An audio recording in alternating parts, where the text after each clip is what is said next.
সামনে কাল বৈশাখী, আসো আমরা পয়লা বৈশাখে সবাই অন্তত গরিবদের জন্য একটা ভালো বাড়ি বানিয়ে দেব। গরিবদের ঝড় আসছে, একটু খুঁটিগুলো মজবুত করে দেব, দুটো পলিথিন কিনে দেব।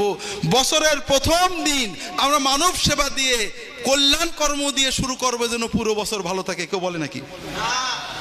কারণ এই কথা বললে তো ভিসা নেই, বাণিজ্য চলে না। খাও খাও, পয়লা বৈশাখে যদি শাড়ি একটা না দিতে পারো তাহলে দড়ি একটা কিনে দিও। বড় দুঃখ, বর্বরতা, বর্বরতা একেবারে পুরো দেশটাকে বর্বরতায় ভুলে দিয়েছে। বিশ্বাস করেন ভাইরা, কোনো সভ্যতা আর নেই।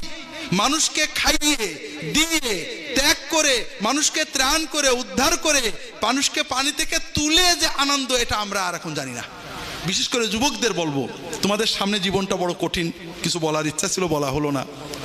যৌবন মানে অস্থিরতা, গ্রোথ। আর বর্তমানে আন্তর্জাতিক